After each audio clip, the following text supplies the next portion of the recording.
Hello, my name is Justin Perkins, and welcome to another edition of WaveLab Workflows. Today we're going to be talking about doing mastering revisions to projects in progress, and also some alternate versions, such as instrumental masters, TV mixes. Been doing a lot of show tracks, which are basically the song, the body of the song, but without lead vocals, so someone can perform a live concert to it. So it's got a lot of the elements, but missing the lead vocals and whatever they want to do live. So we're getting more and more alternate versions these days. So I thought it'd be time to do a live stream about managing all the alternate versions. So we're going to cover everything from simple album mastering to getting a new mix to reprocess, because that happens a lot, to just simple revisions to what you've done, and again, all those alternate versions. And it's going to be a little different depending on if it's a single or an album. That's just how I do it. When I'm mastering a single, I tend to do all the versions in one montage just right away, one after another. You're looking at a very basic album. I guess we would call it an EP. I just made the really simple short montage for today's purposes. So it'd be an EP. You're looking at the analog play and capture session. And we're going to kind of start with printing a new mix that a client sends and reprocess that through the analog chain, and then put it into my sequence montage, which is a different montage. Some of it's going to be a little bit made up, or not quite how I do it in real life, but pretty close, just to give an idea and speed things along.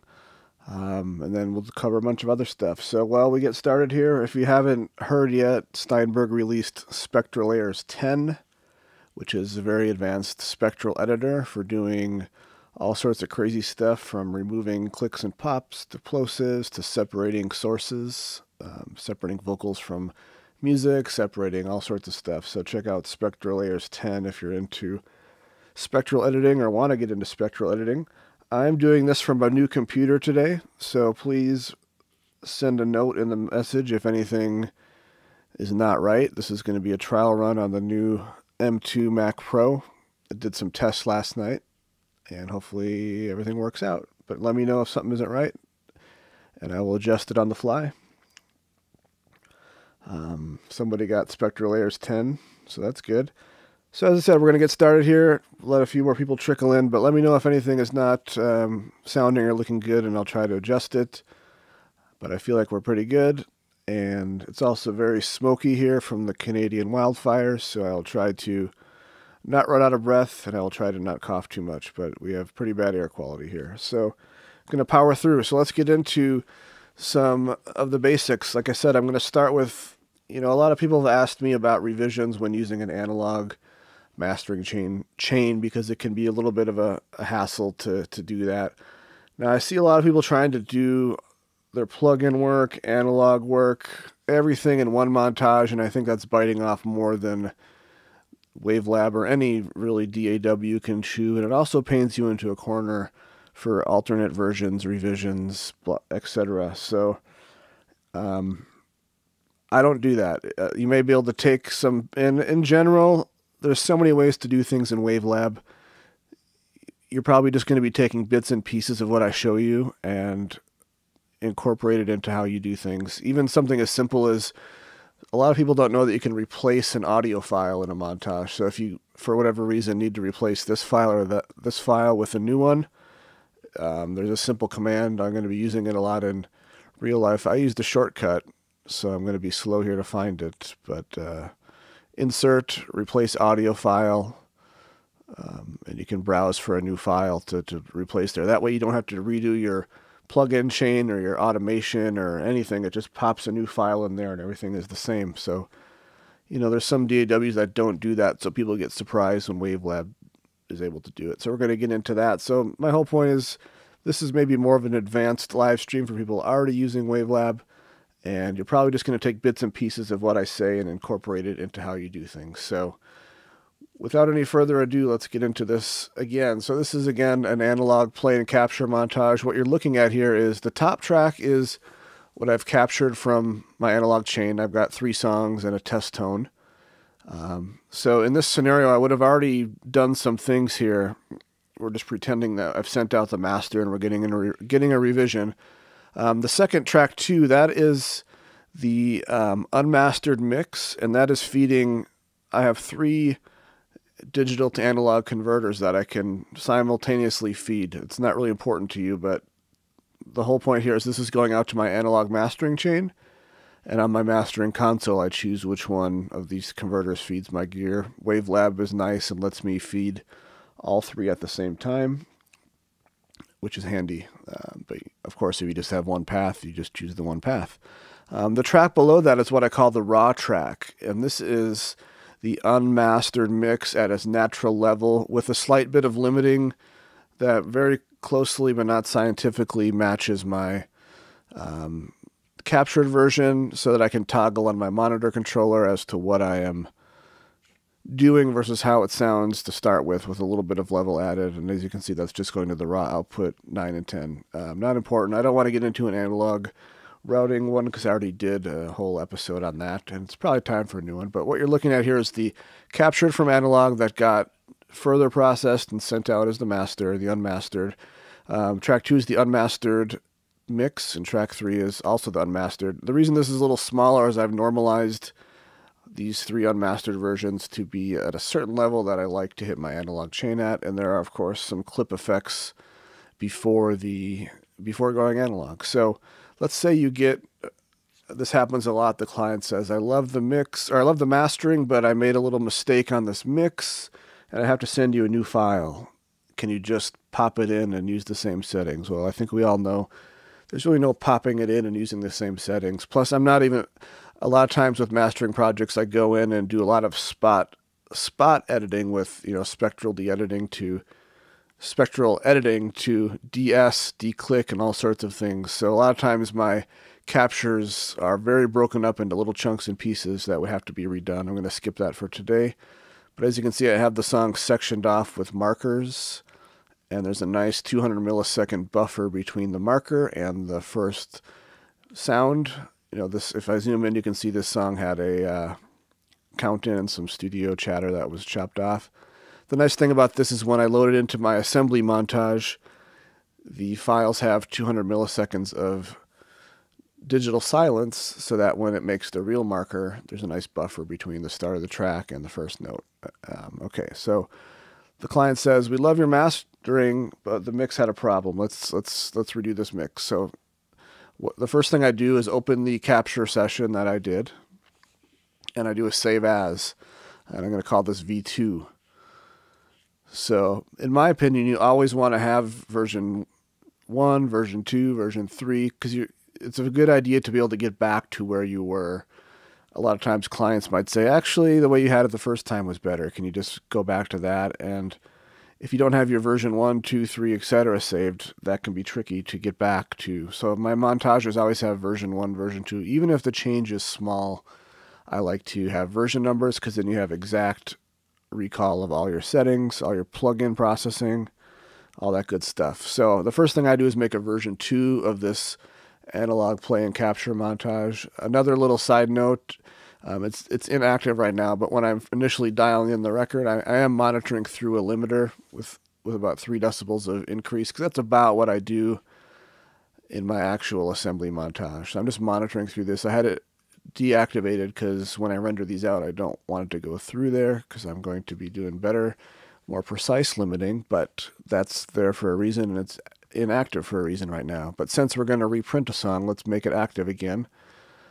So what we're going to do here is just replace the unmastered mix, which is this second track, the middle song. And I have it, if you're using my settings, I have it set to be Command R. Brings up this window, but as I said earlier, a few minutes ago, insert, replace audio file. There's a few menu options. I just go right for the file selector. And we're going to find, I was doing some prep, so this is going to be a little out of order, but we're going to find the new mix. So this person has sent me a mix 2. Same song, just mix 2. So I'm going to pop that in. You can see it changed a little bit. It's a slightly different level, as you can see when I undo and redo that. And that's something you can decide how you want to address. Sometimes there is no change. I have it set to not show the clips and reference tracks. So while I do like this pre-gain and stuff in the clips tab, when it comes to reference tracks, I might just bump this up a little bit so we're closer to the other level. And on a similar note, we can, obviously I have my analog equipment set the same. So the idea is for me to do the same thing. Sometimes the idea is to be, we're going to send you a new mix, and can you make it a little brighter, or and can you make it a little less bassy? So those are all, specific requests. But to just do the same exact thing you did, let's just pretend we're doing that. So now I have the new mix in here. You can see mix 2 is playing out to my analog chain. And I'm going to put this in input monitor. And I can't play the music for you, but you can see that it's being monitored. And what I do is there's a shortcut to toggle the input monitoring, shift and the colon or semicolon, however you want to look at it. So when I do this, I'm playing the audio. Now I'm comparing the original capture to what I'm doing and listening for what the changes are. Because if the client said, I turned up the kick drum on the new mix, then you want to make sure, the kick drum is louder or whatever needs to happen. You want to make sure you're doing either everything the same if that's your goal, or your changes are what you are trying to change. So that's a quick way to toggle. It's just this little button here. So when we are ready to record, what I like to do is mute that clip, add a lane, and then we're going to actually record a new version of the song back to this track. And I just do that. Now, in order to save us a few minutes here, I've already previously recorded this, so if we can imagine, I wait for this whole song to print. I'm not going to put you through that in a video. I have here what it would look like if we recorded the whole song. As you can see, there's some handles to deal with. This would still be active. So now we have version 2 of this song the client sent us. And I basically, at this point, I would turn off ripple mode and just trim up the same exact trimming that I did, assuming that was good the first time. Because what we're going to do here is we're going to render a new file of this particular song. Now, if I did any RX edits, I would have to, or spectral layers edits, I would have to listen through and highlight those and address them. And then you have a song that's broken up into many little pieces, which is part of why I have this next step. A lot of times, pretty much every time, my songs are broken up into little pieces for all the spectral edits that I might make. And what we're going to do here is render a clean version of, I shouldn't say clean, we're going to render a new continuous file of, because basically what might happen is your song might be chopped up into, they'd be much littler, but little pieces. So there's your song. One thing I did in the interim that you didn't see me do is I like to put V2 in the track name and press Option R to make it be the marker name. This is just going to help me when I render a new file, and it's going to show me that it's version 2 of this particular song. So we'll go to render, and then in this case I don't want to do I've already done all the songs. We're just doing a redo, so we're going to do specific marker region. It's going to be song 2. We're going to use the region name. So when I render a new file here, there's a few things going on. The reason it's 64-bit is because if I were to have done any edits, we want to retain the 64-bit. If just for those that don't know what I mean, when I play this, the audio is 24-bit because it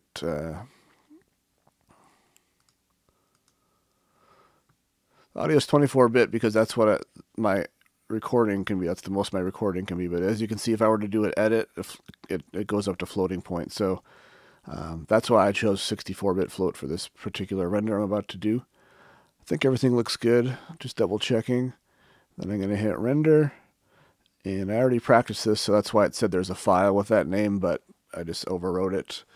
So just very quickly, especially with the new Mac, and there's no plugins involved, so that's good. It goes very quickly. So now we've rendered version 2 of that song, and here's what my folder structure kind of looks like. The band is called the WaveLabs. It's debut album. we have the original files, the unmastered files, that is. This is my play and capture folder. It has my montage, multiple montages now. The data folder has the recordings. And then my captures from analog are exactly how that sounds. These are my captures from analog at 96K. We can open up my initial montage. This is what I sent. This is what I used to send the first version to the client. And again, let's say they love the mastering but had to send a new version of song 2. Again, the first thing I would do is save as. So this is version 2. And then we go to replace. I think Matt commented that you can do it from right-clicking. Maybe you can. Yeah, replace audio file. If you right-click in the bottom half, you get the replace audio file there. I'm just in the muscle memory of doing Command R. But now we're going to choose version 2 of that song. And as you can see, it's a little different level because I wasn't paying attention to what I was doing because I'm talking. But let's say the level changes on purpose. But as you can see, more importantly, the sync is exactly the same. So that's a really big, important detail in my opinion. Is you really want your new version to be in sync because let's say they love the song spacing. They don't want to change that. You really want all your captures from analog to be perfectly in sync, so they just drop right in to the new, so they just drop right into the existing montage. So now we have version 2. Let's say they also wanted, a little more low end. At this point you can still, or maybe they wanted more low end in song 1. I could add an EQ to bump up some low end in song 1, whatever it needs, whatever you are. But the nice thing is you're safe in version 2.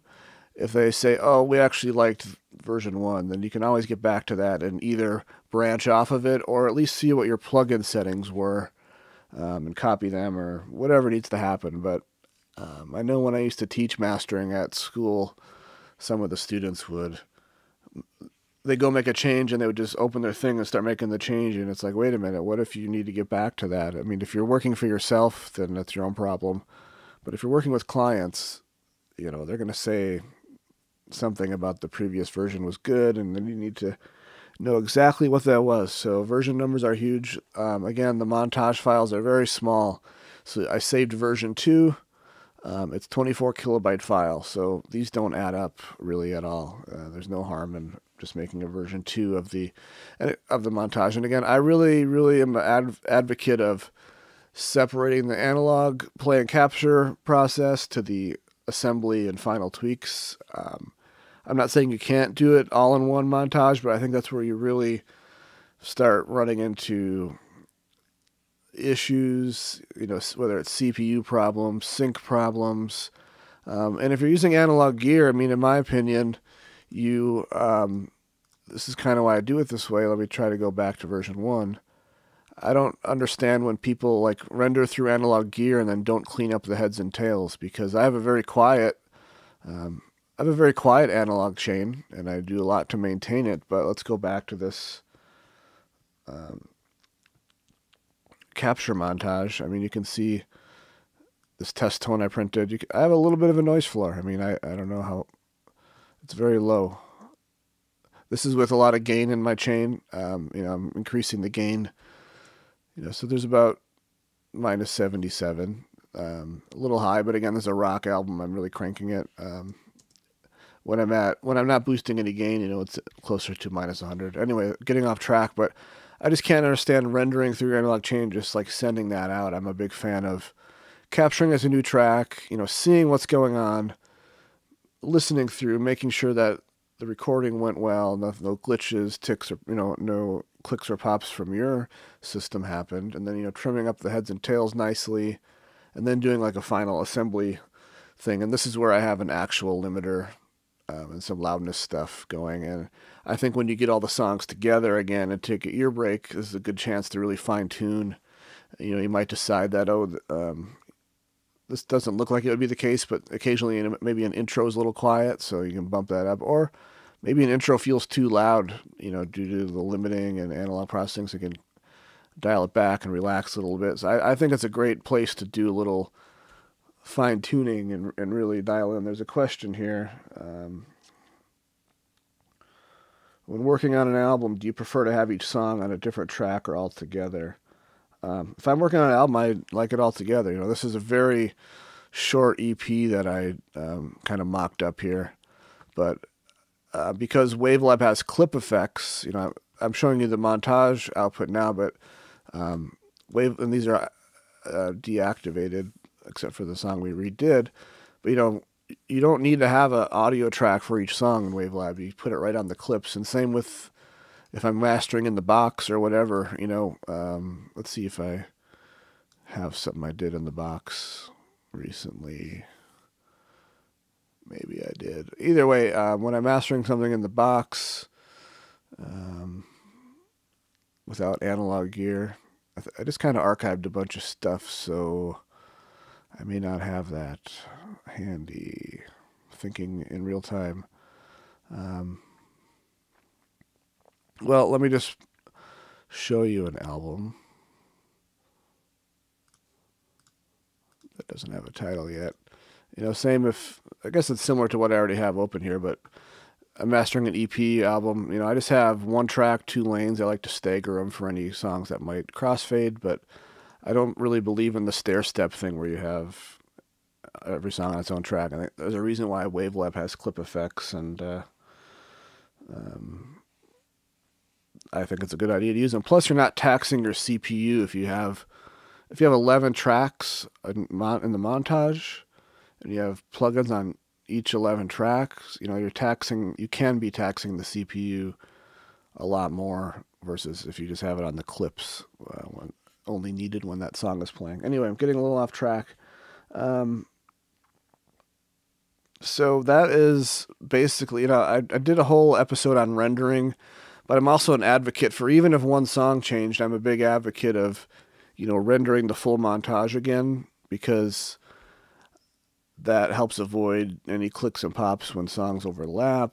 I like to lock in all the processing of the album as one long file and then work my way down, which is very easy to do with the custom montage duplicate feature and all that stuff I've covered before. So even if only one song changed, I'm not just rendering this one song because it needs to stay in sequence with the other songs and all this other stuff. Plus, if you have to do version 3, it can be very easy to get lost of like, okay, this version's from this version of the song is this version of the montage, and now we got to make the vinyl master, and now my stuff's all over the place. So for me, I keep everything together, even if it's just one little change on one song. New montage, new version, new render of the full thing. Takes a little longer, but it really helps you avoid mistakes and just stay organized, in my opinion. So that is that. Next, I want to move, unless there's any other questions for the analog world, I'm going to move on to doing singles with multiple versions, which does happen a lot. I get a lot of single song mastering projects where it's just one song,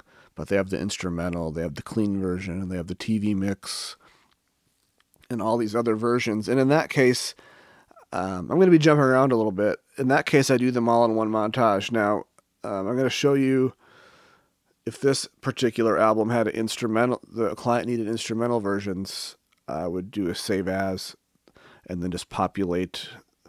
I would do a save as and call it instrumental, and then populate the instrumental captures from analog, which should be the same sync starting point and all that stuff. It's very easy to just pop them in with the replace function, which I'm going to show you in a little bit, just slightly out of order with this outline. But let's get into single songs then, if there are no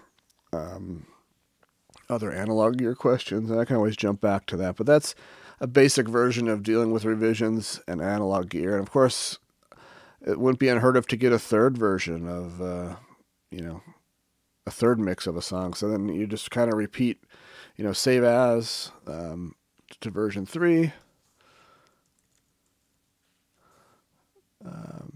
Then just kind of repeat. You can load in your new mix to here, to the source track again, and then dial in your settings, do your comparisons to make sure it's the same. The things that are the same, need to be the same, are the same, and then, mute this, even if it's a mess, you can mute it and then make a new lane. I kind of use lanes as playlists in WaveLab. There's a little room for improvement there in the next version, but it's getting a lot better than it used to be in WaveLab 8 or 9 for this type of work. So I'm going to close all audio montages, And let's do a single song from scratch. I happened to do a song recently. It came with 5 versions, which is a little extreme, but that's sort of why I picked it.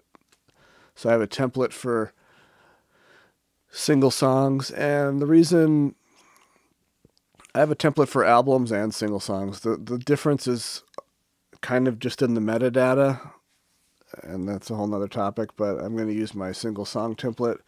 I'm going to load in this song and all its versions.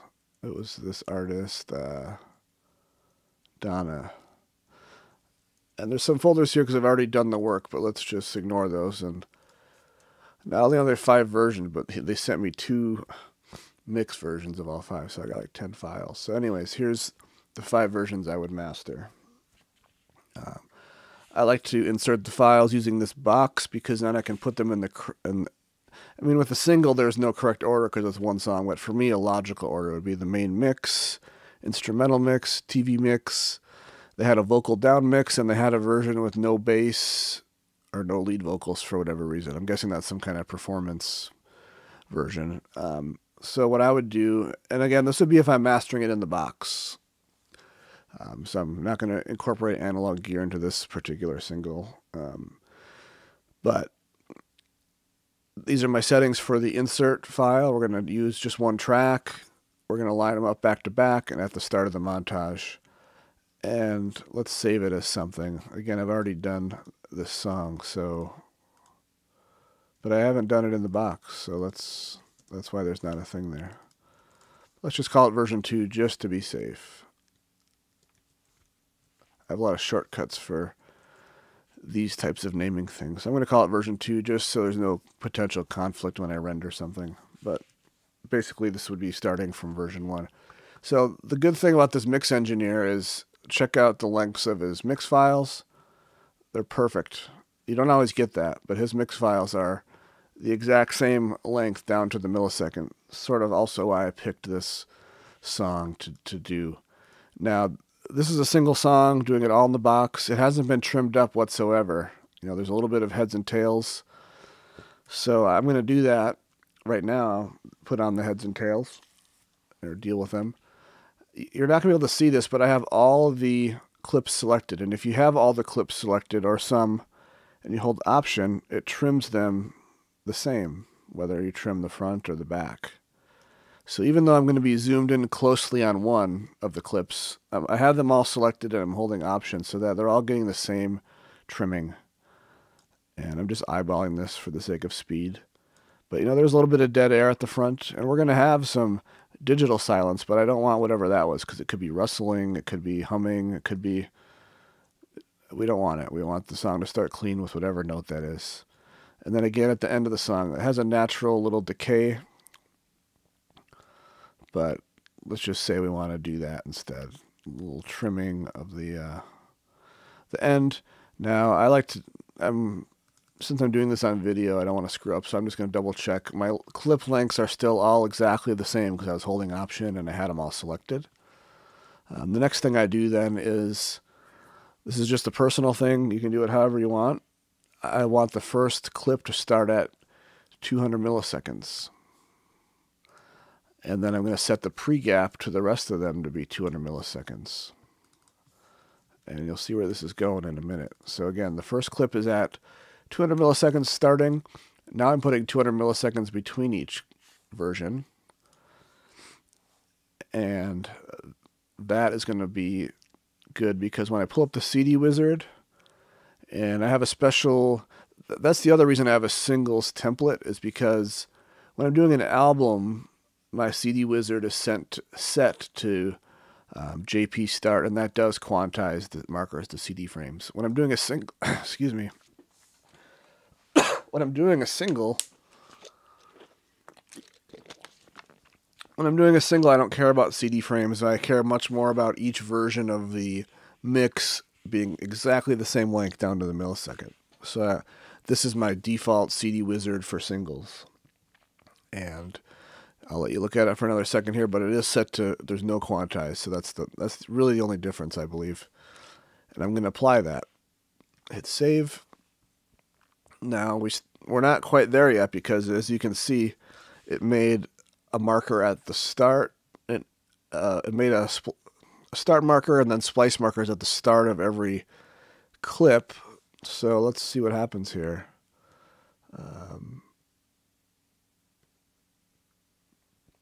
The clips are mostly the same length, but that's not what I want. I don't want the song to start right at that downbeat. I'm going to shift the markers, all the markers except the last one, back by 200 milliseconds. So I'm going to call up the move multiple markers window, and I just did this in practice, so it's already set to move all the start and splice markers, but not the end marker, backwards by 200 milliseconds.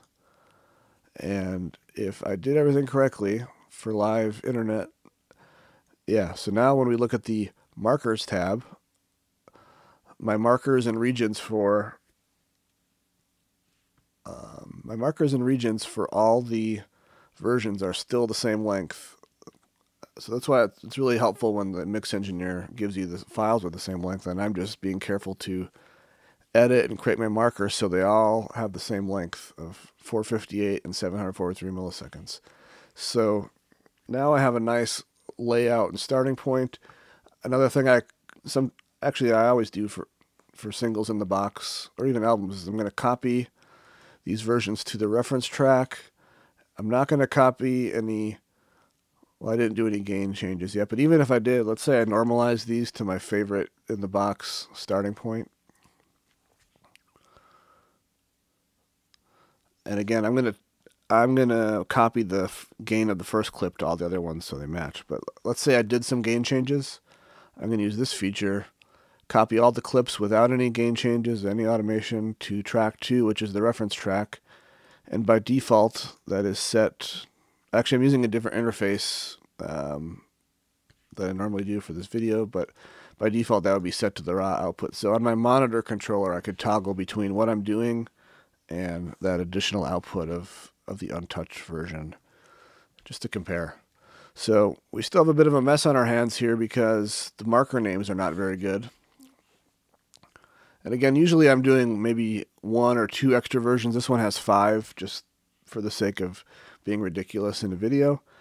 So my next step is going to be my CD Wizard Stream Deck shortcut, which did a bunch of things quickly. But what it did is it copied the nicely named montage. Then it brought up this CD text editor and pasted it in there for me to get started. So I just delete some stuff, so only the stuff is there that I want. It's going to be the same artist for every song. But here's where we got to do a little modifications. Fireworks is the main version. Fireworks. I have shortcuts for most of these suffixes. I usually can do this a lot faster when I'm not talking. TV mix. Here's where I'm just going to manually type them in. Fireworks, because I forgot what they are. I do have shortcuts for these. I just can't do it right now. Vocal down. But either way, the whole point is to kind of name it what it is. We'll just call this show track or something. So now we got the CD text correctly entered, but you can see the markers are still named. And I never renamed the clips. I always want to keep the clip name the same because I want to know what the mix version was, especially with guys like this that have a million things in, revision 5, vocal down, I want to know all that stuff. So I'm just renaming the CD text. Sometimes I'll do the markers first, sometimes I'll do the CD text, just depends what kind of mood I'm in. But either way, you can push data back and forth, and now by pressing Option R, or where is it in the slow way? Markers. I should be able to see this shortcut.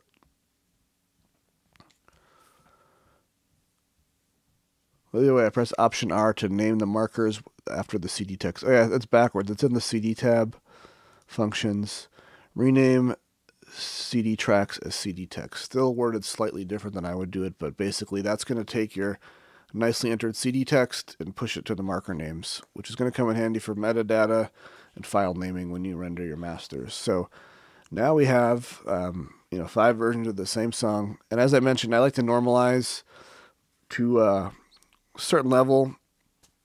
Whether I'm feeding my analog chain or mastering in the box, I tend to have a good starting point that works for me.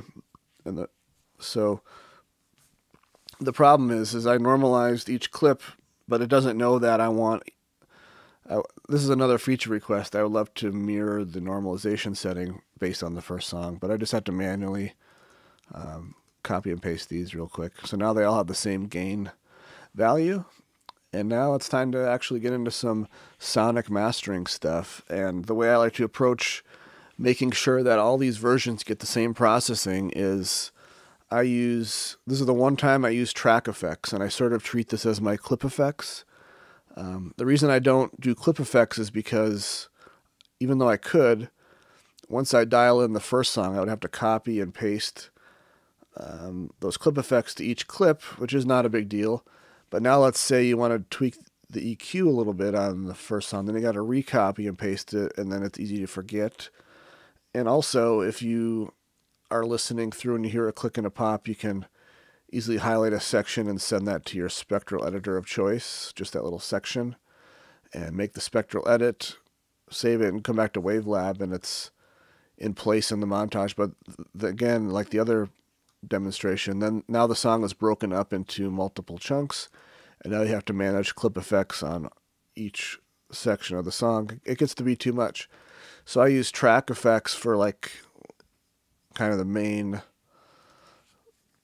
stuff that isn't limiting, maybe some gentle EQ, some little saturation, a little de-essing, a little compression. And then the montage output, you could do it all in the track, you could do it all in the output. It's up to you. I like to break it up a little bit for whatever reason. And then this section is where I might do my final limiting. It just helps me to split it up and stuff like that. But the whole point is that now, no matter which version of the song I play, it's all traveling through the same effects chain.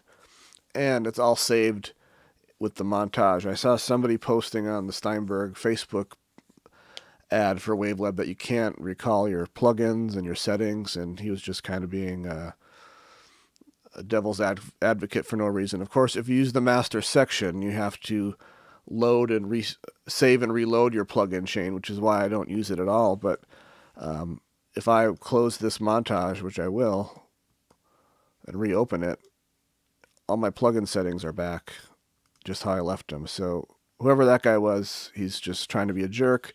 You can, of course, save and recall your plugin settings. I guess I could even prove it by doing some settings. Okay, I'll do that. And not to mention, this plugin chain is all sort of good starting points that I like. So, of course, you can recall your plugin settings. You just got to learn how to use the software.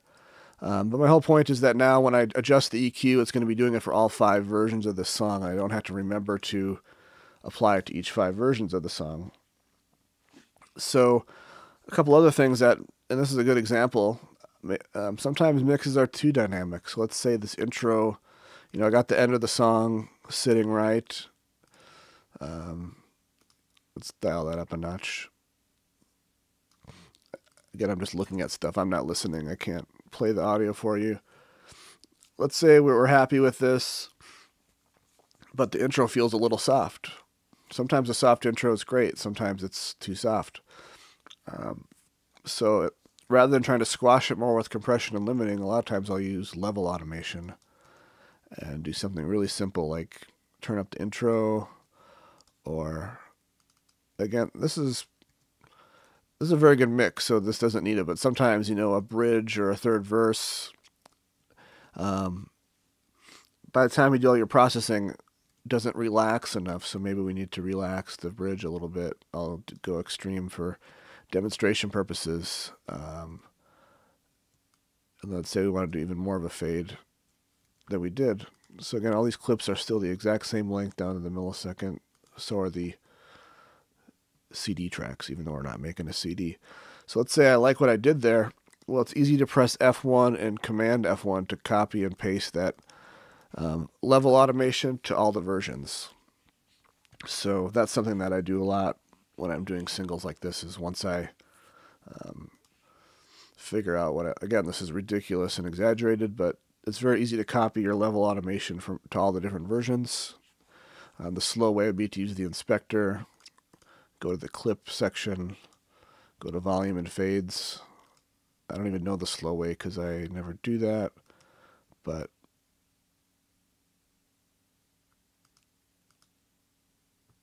I should have thought about that. But you can, there's many ways to copy and paste automation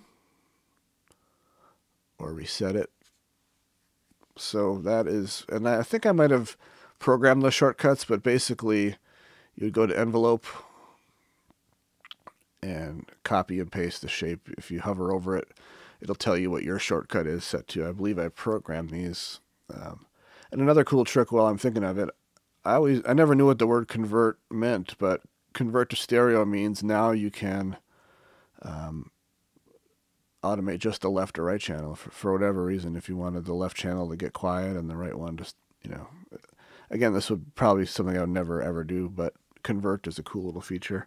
I have done it when if I'm restoring something old and the left channel gets a little quiet for a section, maybe I'll boost up the left channel. Now I'm just making a mess.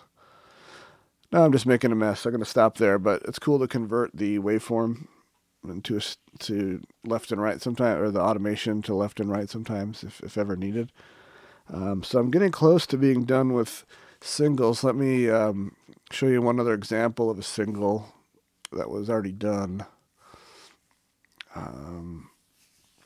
Where am I? I'm in this folder. And this is kind of how I deliver stuff. I like to, I have a whole episode on actually mastering single songs and how we get here, but I tend to make a folder for each version. This is a different song, so there's only 4 versions, but we have the main version, everything from 16-bit 44.1 wave up to 24-bit 96, and then a reference MP3. It's all easy to do from the source montage that I just showed you, very quick and easy. So watch the single song mastering video if you want to know how we got there. But I was going to actually open this montage and show you, this similar thing. I guess maybe I left this for demonstration purposes, but if the artist liked it, if the artist didn't like it, they said, it's pretty good, but can you make it louder? I would open up the existing montage and I would save it as version 2, which there already is, because that's what happened in real life. Then I would make my changes. Maybe they want it louder. Maybe they want a little more low end. So I could do stuff like that. And again, you have the ability to go back to version 1, and then I render all these in one command and lock that in. Then I end up with a 96K montage. I guess I could just open it. When I hit render in the right way, I end up with this, which is another montage with all the processing locked in. The audio is floating point, so if I were to bypass this, you'll see floating point audio still. So all I need to add is my dither plugin. Just bypassed. Still.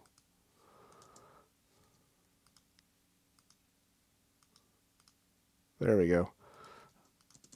So anyways, this is what I end up with, a 96K montage with the processing locked in, and I can use my little render preset to add 2496 to the end. You can add whatever you want, but that's how we end up with these versions that have 2496, and I resample and use custom montage duplicate to get the lower sample rates. For me, that allows me to be in control of the peak levels. So let's say we resample that floating point down to 44.1. That's what it looks like when I analyze it. Let's see if there were any peaks that go over 0, and that allows us to decide if we care, address it. So there's a digital and true peak over 0. So probably what I did, if I had to guess, is I added this, one of my favorite pieces of software or plugins. This is not turning everything down by 0.1 dB. It's just a hard true peak ceiling at minus 0.1. So it's really not going to work at all except for a couple little spots. It's going to catch those. It's pretty invisible. So that's why I don't like to just render one thing and batch process it down, because you have way less control over what's going on. Sometimes you're truncating or dithering more than once. If you render a 24-bit 96K wave and you just convert that to any other sample rate and bit depth, you are either truncating or dithering more than once, because even the act of sample rate conversion is going to increase the bit depth. And I know someone disagreed with me on that on YouTube comments, and I just got to say that you're wrong, because if you take 24-bit audio and resample it, it's going to happen at a floating point, and you got to decide what to do from there. So I think that's about enough on singles. I want to kind of branch off into, or jump back into, album mastering or EP mastering, where we need to make instrumental versions and then a vinyl version. I think that's going to close it out. So to do that, I just copied over another record that I had already done once a little while ago. You're seeing all these folders because this is like a whole session. These are my deliverables. These are my working files. This is everything. Kind of a big record in the sense of a lot of formats and whatnot. So that's why there's a lot of stuff going on. But I'm going to try to make sense of it all. So I don't want to do another rendering talk because I just did that. Not to mention, this album had a lot of crossfades, and then when the mastering was approved, they wanted a version without any crossfades for single song releases, which makes sense. So this is going to kind of tie into what I'm about to show you as well. But for whatever reason, we ended up on version 4. I think there were some sequencing changes. So this is the source montage that got approved. I did my whole rendering practice. It is what it is. If you like it, great. If you don't, we can find another way to do how you like to do it. But this is the source. These are my captures from analog. This is my live limiting, some automation tweaks, a couple sound clips they flew in there. So once and then of course I've already rendered that down to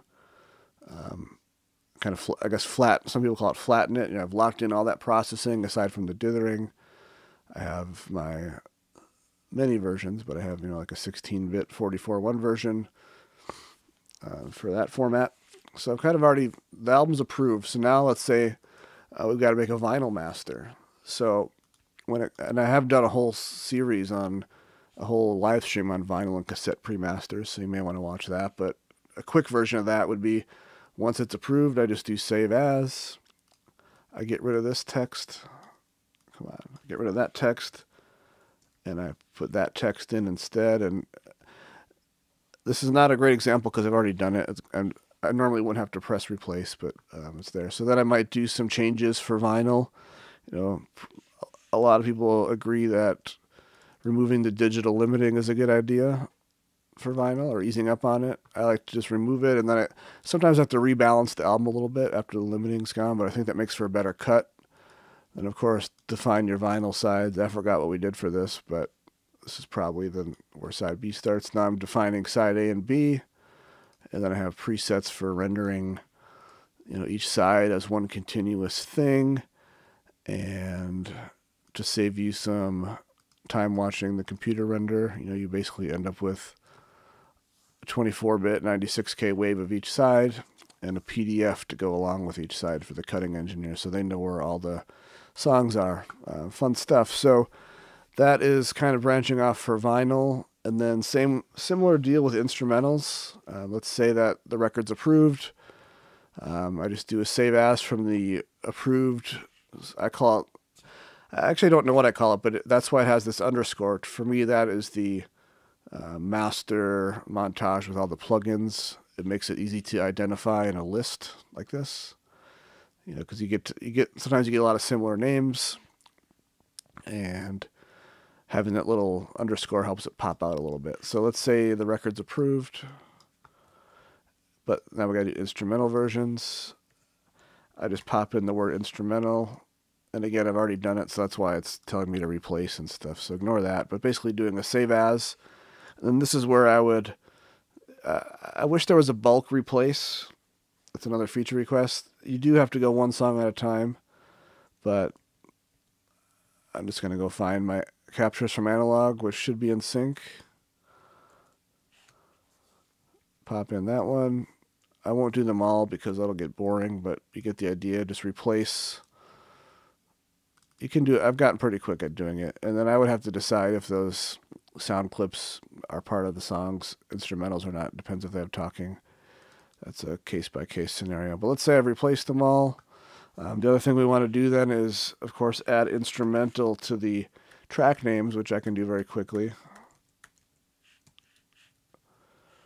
And by pressing Option R, sorry, I just added to the CD text names. Now by pressing Option R, it's going to add to the marker names. And now when I do my usual rendering practices, the song titles and metadata and file names are going to have instrumental in the name. So that's a quick way to do that. You could also populate it with TV mix or show mix or whatever you need to do. But I think that is basically everything I wanted to cover as far as revisions. And I know I went a little bit fast. It's hard to pace out how quickly that was going to go, but we are basically at the usual stopping point. If there's any other questions, I'm happy to jump back. And we're on about a 30-second delay, so I will wait a little bit to see if there's any questions. But in the meantime, I will say if you're watching this now or later, if you have any other questions or need more help, you can always go to wavelabhelp.com. That has links to all these videos, links to a lot of my presets and settings. Not mastering settings, but WaveLab settings like render presets for rendering certain formats. My metadata preset, all sorts of little things to help you get started with WaveLab, or get some preferences dialed in, get a little better starting point for WaveLab.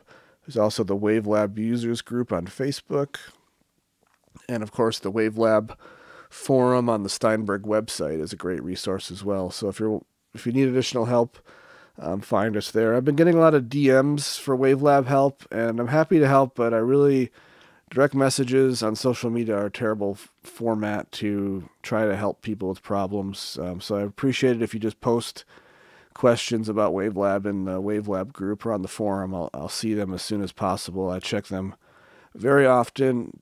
Even if you think it's a dumb question, it's probably not a dumb question. Someone else can benefit at some point in time, either right away or by searching the forum of your same question. There are no dumb questions, so don't be afraid to just ask. It's direct messaging me is not any quicker than just using the WaveLab group, which is then, of course, searchable. You get bigger images. You can have a conversation instead of these tiny little DM boxes. It's just not a good way to troubleshoot things. So appreciate it if you don't DM me with specific questions, because it's just, yeah. So anyway, if there are no other questions about this particular topic, though, I'm going to wrap it up. All that said, thanks for watching, and we're going to do another one next month. They'll be announcing the topic soon for July WaveLab live stream, and we'll be incorporating some interview editions as well, and then hopefully we'll be getting close to some WaveLab 12 stuff. I mean, it's still a ways out, don't get me wrong. It's not coming next month or anything, but my goal is that, sooner or later we'll be able to sort of circle back and show you some new things that might be coming in WaveLab 12 when it gets announced. It's being worked on, and it looks like there's no more questions. So thanks for watching. Have a great afternoon, evening, morning, whatever you happen to be having, and we'll see you next month.